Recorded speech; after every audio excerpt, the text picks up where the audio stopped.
ओम, मैं डॉक्टर मीरा त्यागी उपस्थित हूँ आपके सामने एक नए टॉपिक के साथ। पितृयज्ञ का स्वरूप। पितृयज्ञ का स्वरूप कैसा होना चाहिए? क्या है पितृयज्ञ? क्या उसका स्वरूप होना चाहिए? पितृयज्ञ में जैसे मैंने जो पंच महायज्ञ का जब परिचय दिया था तो उसमें बताया था कि पितृयज्ञ से तात्पर्य है कि जो हमारे माता पिता गुरुजन जो हमारे हैं उनकी सेवा करना पितृयज्ञ कहलाता है। अब आती है बात पितृयज्ञ के स्वरूप की। तो जैसा कि कह भी चुके हैं कि जो हमारे माता पिता हैं गुरुजन हैं जो हमारे बड़े बुजुर्ग हैं उनकी सेवा करना पितृयज्ञ है। तो इसमें जो है सेवा शब्द आया है, सेवा। तो सेवा तो जीवित की हो सकती है न कि मरो हुओं की। तो इसलिए जीवित माता पिता की सेवा करना पितृयज्ञ कहलाता है।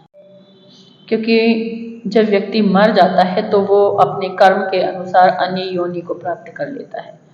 तो अब जो ये पितृयज्ञ कहते हैं कि भैया पितरों का एक दिन आता कुआर महीने में, उसमें जो है पितृयज्ञ किया जाता है, ऐसा नहीं है। ये मान्यता बिल्कुल ही गलत है। क्योंकि कर्मों के अनुसार हर व्यक्ति जो है योनि प्राप्त कर लेता है। तो क्या वो उस महीने में वो जो खाना इत्यादि जो खिलाया जाता है, क्या उसको खाने के लिए वो वापस आ सकता है अपनी योनि से? कदापि नहीं। वो योनि छोड़कर आ ही नहीं सकते। और हो सकता है उन्होंने हमारे यहाँ पर हमारे पुत्र के रूप में, हमारे पौत्र के रूप में जन्म ले लिया हो। तो इस प्रकार से तो हम उनके पितृ हुए, न कि वो हमारे।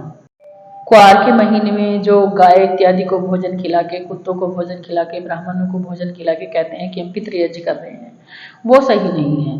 क्योंकि पितृयज्ञ से तात्पर्य है कि जीवित माता पिता की सेवा करना। जीवित माता पिता जो हैं, जो हमारे जीवित माता पिता हैं, गुरुजन हैं, जो हमारे बड़े बुजुर्ग हैं, उनकी सेवा करना वो पितृयज्ञ कहलाता है। तो ऐसे तो जैसे कहावत है कि जीते को हुरा मुहरा और मरते को घी बुरा, वो वाली कहावत सिद्ध हो जाती है कि जो हम जीते जी तो उनका कर नहीं पाते और मरे हुए के बाद हम उनके नाम पर जो है श्राद्ध करते हैं और जो है खाना खिलाते हैं कि भाई पितृ जो है प्रसन्न हो जाएंगे। ऐसा नहीं है। पितृयज्ञ से तात्पर्य है, पितृयज्ञ का जो वास्तविक स्वरूप है वो अपने जीवित माता पिता गुरुजन, हमारे जो बड़े बुजुर्ग हैं, उनकी सेवा करने से है। आगे फिर उपस्थित होती हूँ एक नई टॉपिक के साथ। ओम।